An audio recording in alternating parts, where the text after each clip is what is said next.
नमस्कार, आप देख रहे हैं इंडिया अहेड। मैं हूं आपके साथ अनुराधा सिंह। उत्तर प्रदेश के खास बुलेटिन हमारा उत्तर प्रदेश में आपका स्वागत है। रुक करेंगे बड़ी खबर पर। दिल्ली से आज होगा 4 राज्यों के विधानसभा चुनाव का ऐलान। इलेक्शन कमीशन करेगा प्रेस कॉन्फ्रेंस। महाराष्ट्र, हरियाणा, झारखंड और जम्मू कश्मीर में होने वाले हैं चुनाव। दोपहर 3 बजे होगा 4 राज्यों में चुनाव का ऐलान। इसके साथ कई उपचुनाव, जिनमें उत्तर प्रदेश की 10 विधानसभा और वायनाड लोकसभा सीट पर उपचुनाव के डेट का ऐलान भी मुमकिन। बता दें, हरियाणा, झारखंड और महाराष्ट्र में भी विधानसभा चुनाव होने हैं। बता रहे बड़ी खबर, आज होगा 4 राज्यों के विधानसभा चुनाव का ऐलान। इलेक्शन कमीशन करेगा प्रेस कॉन्फ्रेंस। महाराष्ट्र, हरियाणा, झारखंड और जम्मू कश्मीर में होंगे चुनाव। दोपहर 3 बजे होगा 4 राज्यों में चुनाव का ऐलान। इसके साथ ही उपचुनाव, जिनमें उत्तर प्रदेश की 10 विधानसभा और वायनाड लोकसभा सीट कर उपचुनाव के डेट का ऐलान मुमकिन है। हरियाणा और झारखंड, महाराष्ट्र में भी विधानसभा चुनाव होने हैं।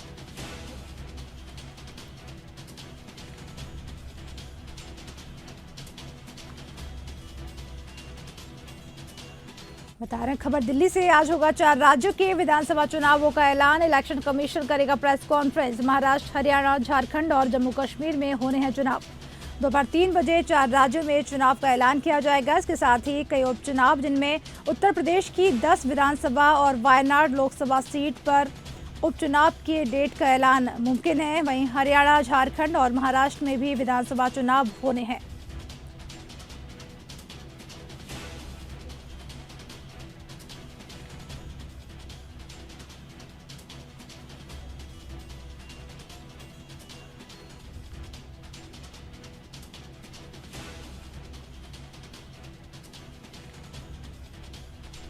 इसी खबर पर ज्यादा जानकारी के लिए हम बात करेंगे लखनऊ से हमारे संवाददाता राशिद सिद्दीकी से। राशिद, आपसे जानना चाहेंगे, आज 4 राज्यों के विधानसभा चुनावों का ऐलान हो जाएगा, क्या कुछ जानकारी है? जी बिल्कुल अनुराधा, बताना चाहेंगे जिस तरह से आज चुनाव आयोग 3 बजे आज प्रेस कॉन्फ्रेंस करेगी और चुनाव को लेकर वो एक तिथि जारी करेगी। क्योंकि लगातार कई दिनों से आकलन लगाया जा रहा है कि अभी तक चुनाव की तिथि अभी घोषणा नहीं हो पाई है। हालांकि सभी पार्टियां पूरी तरह से तैयारी बैठी है और आज जिस तरह से 4 राज्यों के साथ साथ में यूपी का जो 10 सीटों पर उपचुनाव होने हैं, उनके भी तारीख का ऐलान हो जाएगा। जी राशिद, आपसे जानना चाहेंगे, आज इलेक्शन कमिश्नर प्रेस कॉन्फ्रेंस करके कहीं ना कहीं जानकारी देगा, क्या कुछ तैयारियां देखी जा रही हैं? अगर बात करें प्रत्याशियों की, भाजपा और कांग्रेस की। देखिए, अगर हम बात करें तो लगातार जिस तरह से पार्टियां हैं वो पहले से ही सक्रिय हो चुकी हैं और अपने आप को कहीं ना कहीं सभी पार्टियां मजबूती से मैदान में उतारने का उनका प्लान है। क्योंकि जिस तरह से सिर्फ चुनाव का सिर्फ तारीख के ऐलान की बात थी कि चुनाव आयोग किसी भी समय इसकी जो है घोषणा कर सकता है, तो ऐसे में क्योंकि कहीं ना कहीं जो यूपी का जो उपचुनाव होने हैं, जिसकी 10 सीटों की हम बात करें, तो कहीं ना कहीं वो सभी पार्टियां उसको सेमीफाइनल के जरिए देख रही हैं। क्योंकि आने वाले 2027 का चुनाव है और जाहिर सी बात है ये उपचुनाव सभी पार्टियों के लिए एक महत्वपूर्ण सीटें होंगी और ऐसे में कोई पार्टी कोई कसर छोड़ना नहीं चाहती, जो समाजवादी पार्टी हो, भारतीय जनता पार्टी हो या कांग्रेस, तो लगातार सभी के प्रत्याशी मैदान में उतरने के लिए तैयार है।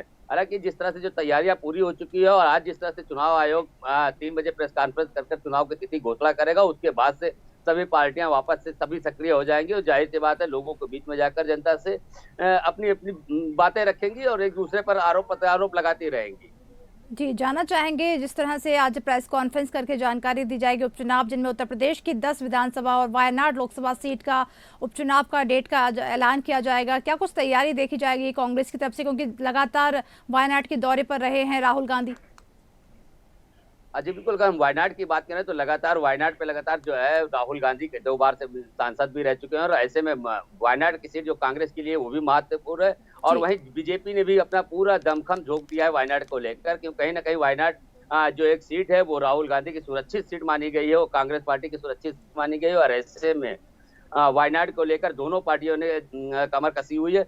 और रही बात उपचुनाव की 10 सीटों की, तो 10 सीटों में से जिस तरह से उत्तर प्रदेश का चुनाव होना है, उसमें भी समाजवादी पार्टी और भारतीय जनता पार्टी के बीच कड़ी टक्कर रहेगी और ऐसे में जो अयोध्या की जो मिल्कीपुर सीट है उसको लेकर एक खास आंकलन लगाया जा रहा है, क्योंकि जिस तरह से मुख्यमंत्री योगी आदित्यनाथ लगातार मिल्कीपुर का दौरा 3 बार अब तक कर चुके हैं और ऐसे में लगातार उनके प्रदेश के मंत्री हो, चाहे स्वतंत्र देव सिंह हो, चाहे वो भूपेंद्र यादव, बहुत से ऐसे तमाम जो है मंत्री हैं वो पहुंचते हैं। तो उपचुनाव भी बेहद रोमांचक होने वाला है अगर देखा जाए तो एक साथ चुनाव के नजरिए से, और ऐसे में कोई पार्टी कोई कसर छोड़ने को तैयार नहीं है।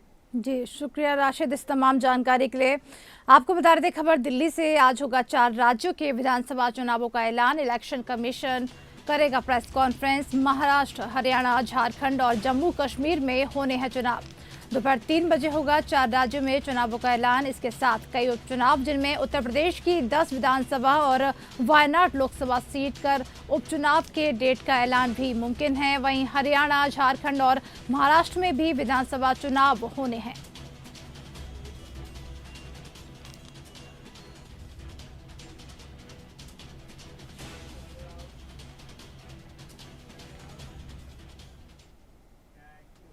बड़ी खबर लेंगे लखनऊ से। कांग्रेस के युवा नेता ने लगाया विवादित पोस्टर। नितांत सिंह नितिन ने लगवाया विवादित पोस्टर। कांग्रेस मुख्यालय सहित कई जगह लगाया गया पोस्टर। 1090 चौराहा, कालिदास, विक्रमादित्य, राजभवन, विधानसभा, दरुल साफा, कांग्रेस मुख्यालय आदि चौराहों पर लगाया गया है। पोस्टर में एक तरफ आरएसएस गोलवरकर को दर्शाया गया है, जिसमें लिखा है कि तिरंगा राष्ट्र के लिए अशुभ होगा क्योंकि 3 संख्या हिंदू धर्म में अशुभ होती है। दूसरी तरफ पोस्टर में सरदार पटेल की फोटो दिखाई गई है और लिखा गया है कि जिस इंसान को ये समझ में ना हो कि हिंदू धर्म में मुख्य देवता ही 3 हैं, ब्रह्मा, विष्णु, महेश, उसके बारे में क्या कहें।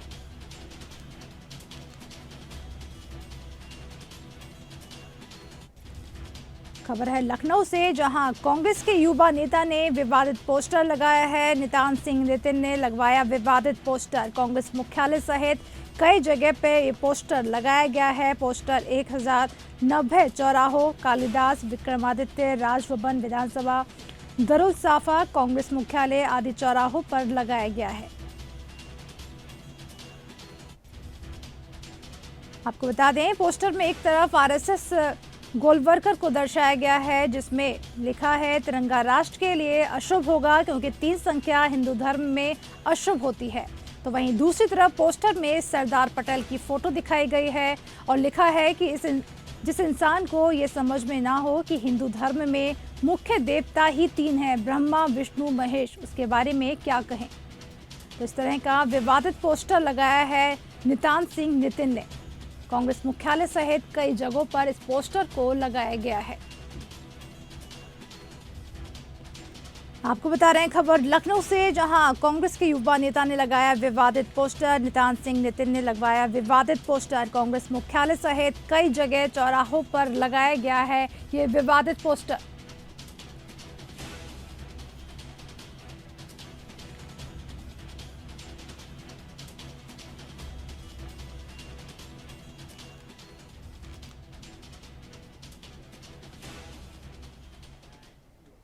रुक करेंगे अगली खबर पर। पीलीभीत में कचहरी से घर जा रहे अधिवक्ता और एक युवती ने बाइक सवार 2 युवकों पर एसिड फेंकने का आरोप लगाया है। इस हादसे में अधिवक्ता और युवती घायल हो गए। उन्हें जिला अस्पताल में भर्ती किया गया है, जहां उनका इलाज चल रहा है। वहीं घटना की सूचना मिलने पर सीओ सिटी ने जिला अस्पताल पहुंचकर घटना की जानकारी ली। हालांकि घटना को लेकर कोई स्पष्ट कारण सामने नहीं आया है। वहीं प्रभारी निरीक्षक गजरौला राजीव प्रताप सिंह ने भी घटना स्थल पर जाकर छानबीन की। देखिए, बिटिया है माधवखाना थाना क्षेत्र की रहने वाली है। यहाँ पर जो जिला कचेरी है वहाँ पर एक जगह प्रैक्टिस करते हैं। अभी LLB में 3rd सेमेस्टर की छात्रा है। आज इनका कहना है कि 4:30 बजे के लगभग यहाँ पे पुलिस से निकली थी और अपने घर की तरफ जा रही थी। तो शाम को जब भी मोटरसाइकिल से जा रही थी, जिनके साथ में पीछे से मोटरसाइकिल में 2 लोगों ने आके तो सुरक्षित पदार्थ के ऊपर फेंका। जो साथ में जो व्यक्ति जा रहे थे उनके ऊपर भी छींटे पड़े और इनके ऊपर भी छींटे पड़े। इनके फेस पर कुछ छींटे पड़ी हैं। डॉक्टर ने 20% के लगभग इनका बल बताया, लेकिन अदरवाइज कोई ऐसे डिस्फिगरिंग या कोई इंजरी नहीं है। जो साथ में जो दूसरे व्यक्ति थे वो घर चले भी गए हैं। उनको 10% बल पड़ा है, तो कोई दिक्कत नहीं है। उनका जो समुचित इलाज है वो पूरा किया जाए। सभी सीनियर अधिकारियों को मौका मिलने पर हमारी कुछ टीमें बना दी गई हैं जो CCTV फुटेज इत्यादि उस रास्ते पर वो भी देख रहे हैं और घटना के अन्य कारणों की जांच की जाएगी। शीघ्र ही इसका खुलासा। और अब बात करेंगे लखनऊ के बंथरा थाना क्षेत्र की, जहां बदमाशों ने एक युवक की पीट कर हत्या कर दी। हत्या के बाद से गांव में सनसनी फैल गई। वहीं परिजनों का आरोप है कि कुछ बदमाशों ने गांव में ही लूट की थी। उन्हीं ने इस वारदात को अंजाम दिया है। पुलिस ने सभी घटनाओं में चोरी की रिपोर्ट दर्ज की थी। पुलिस की लापरवाही से नाराज ग्रामीणों ने सड़क पर शव रखकर मोहन रोड पर जाम कर दिया और करीब 3 घंटे तक प्रदर्शन किया। इसके बावजूद पुलिस कार्रवाई नहीं कर रही है। फिलहाल मौके पर पहुंचे एसपी ने ग्रामीणों को समझा बुझाकर शांत कराया। पुलिस ने शव को कब्जे में लेकर पोस्टमार्टम के लिए भेज दिया है। वहीं डीसीपी ने बताया कि बंथरा थाना क्षेत्र के अंतर्गत कंजरखेड़ा मार्ग पर एक शव मिला था। परिजनों की शिकायत पर मुकदमा पंजीकृत कर लिया गया है। आरोपी सुनील रावत को हिरासत में ले लिया गया है। पूछताछ की जा रही है।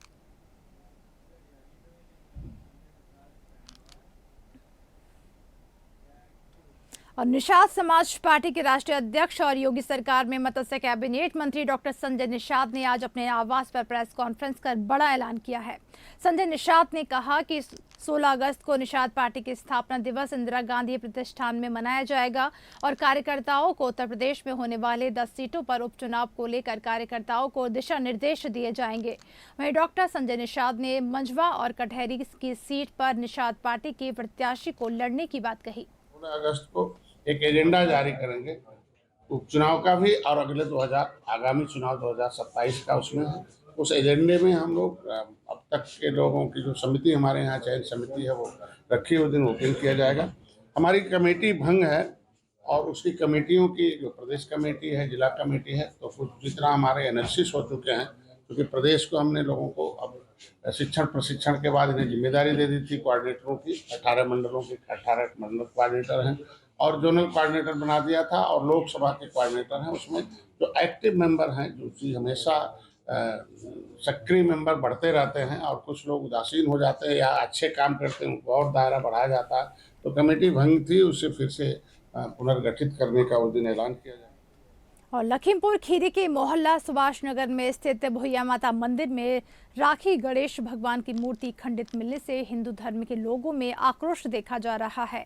वहीं घटना की सूचना मिलते ही पुलिस प्रभारी निरीक्षक सहित पुलिस बल मौके पर पहुंचा। पुजारी ने बताया कि जब वो सुबह मंदिर में पहुंचे तो उन्हें मूर्ति जमीन पर गिरी मिली। पुलिस ने पीड़ित के आधार पर मुकदमा दर्ज कर लिया है और आसपास के लगे सीसीटीवी कैमरे चेक कर रही है। इस मामले में जो भी दोषी पाया जाएगा उसके विरुद्ध कड़ी कार्रवाई की जाएगी। जब आज सुबह यहाँ पापा जी आए थे मंदिर में पूजा करने के लिए, तब उन्हें यहाँ पे गणपति महाराज की मूर्ति टूटी हुई मिली, जिससे उन्होंने जानकारी सबको कराई यहाँ पे आसपास में। तो फिर इसमें कार्रवाई करने के लिए मांग की। तो अभी सीओ साहब और कोतवाल जी आए तो उन्होंने भी यहाँ पे पूरा उनके मामले में संज्ञान देते हुए कहा कार्रवाई करने के लिए। और आसपास के सभी जितने व्यापारी मंडल के और भी लोग हैं, सभी लोग आए यहाँ पे। तो यही है कि बस सीसीटीवी कैमरा वगैरह चेक हो, जिससे कि मंदिर में किसने क्या अभद्रता ये की है उसका खुलासा हो सके। और कुशीनगर में पुलिस ने एक हैरान करने वाला खुलासा किया है, जिसमें एक पत्नी ने बढ़ते कर्ज और शराब के आदी हो चुके अपने पति की निर्मम हत्या करने की बात बताई है। पहले पत्नी अपने पति पर 7 जगहों पर वार कर उसको मौत के घाट उतार दिया और कोई शक ना करे इसके लिए शव को छोड़कर घर के बाहर चली गई। जब घर कुछ घंटों के बाद वापस लौटी तो पति की मौत का नाटक करते हुए खुद ही पुलिस को सूचना दी। 2 दिन में इस मामले का पुलिस ने खुलासा करते हुए मृतक की पत्नी को जेल भेज दिया है। इस मामले का खुलासा करने वाली पुलिस टीम को पुलिस अधीक्षक ने पुरस्कृत भी किया है।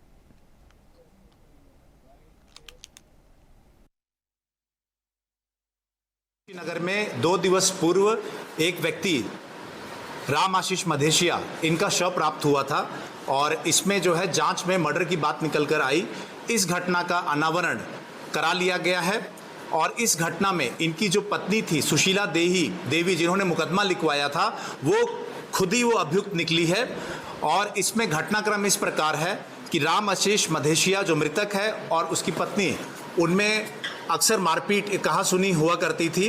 पैसे के लेन देन के विवाद को लेकर एवं जो इसमें मृतक है उसके शराब पीने की आदत को लेकर इन दोनों के बीच में कहा सुनी होती थी। 9/10 की रात में भी कहा सुनी हुई, मारपीट हुई और इसमें सुशीला देवी के द्वारा लोहे की रॉड से जो मृतक है उसको पीटा गया और उसके बाद पाइप के से उसका गला घोंटकर उसकी हत्या कारित कर दी गई। इस घटना का अनावरण शीघ्र कराकर अभियुक्ता सुशीला देवी की गिरफ्तारी कर ली गई है। उत्तर प्रदेश के मुख्यमंत्री योगी आदित्यनाथ ने 78वें स्वतंत्रता दिवस के अवसर पर लोक कलाकारों को सम्मानित किया, जहां मुख्यमंत्री योगी ने कहा कि आजकल लोग आधुनिक वाद्य यंत्रों का ही प्रयोग करते हैं, प्राचीन वाद्य यंत्र अप्रचलित हो गए हैं। आगे कहा कि अब कलाकारों को प्राचीन वाद्य यंत्रों को सुरक्षित रखना चाहिए, उनका संरक्षण करना चाहिए, ये कला का प्रतिनिधित्व करते हैं। वहीं मुख्यमंत्री योगी आदित्यनाथ ने कहा कि प्राचीन काल से ही भारत के विभिन्न भागों में लोग इनका प्रयोग कविता और गायन के माध्यम से अपने विचार व्यक्त करने के लिए करते हैं। हमें इसके संरक्षण की दिशा में आगे बढ़ना चाहिए।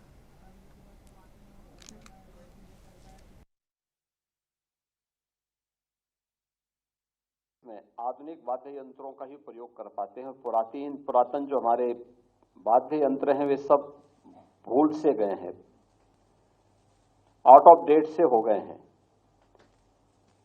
आप कलाकारों को चाहिए कि उन प्राचीन वाद्य यंत्रों को भी सुरक्षित रखें और उनको संरक्षित करें। हो सके तो अपने यहाँ उसका एक म्यूजियम बनाइए,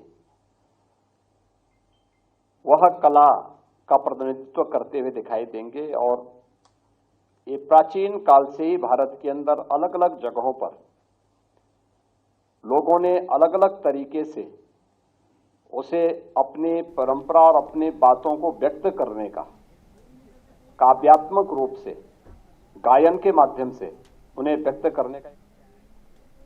लखनऊ में हर घर तिरंगा अभियान के तहत परिवर्तन चौक से हजरतगंज चौराहे तक तिरंगा यात्रा निकाली गई। यात्रा में 10,000 से अधिक मदरसों के छात्रों और सैकड़ों की संख्या में शिक्षकों ने हिस्सा लिया। तिरंगा यात्रा का नेतृत्व बीजेपी के संगठन महामंत्री अल्पसंख्यक कल्याण मंत्री ने किया।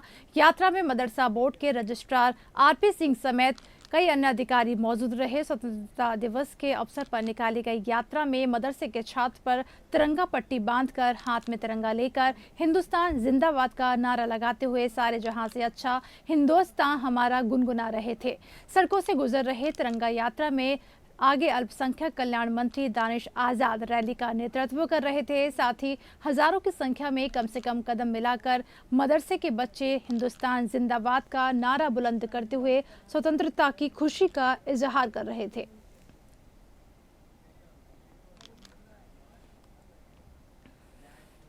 और लखनऊ के इस्लामिक सेंटर ऑफ इंडिया में स्वतंत्रता दिवस के अवसर पर ध्वजारोहण कार्यक्रम का आयोजन हुआ।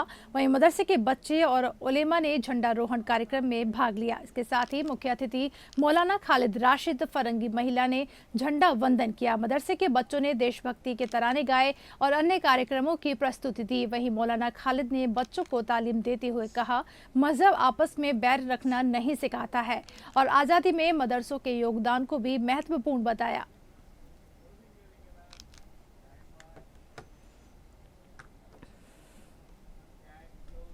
हमारा उत्तर प्रदेश के खास बुलेटिन में फिलहाल इतना ही। देश दुनिया की तमाम खबरों के लिए देखते रहिए इंडिया अहेड। नमस्कार।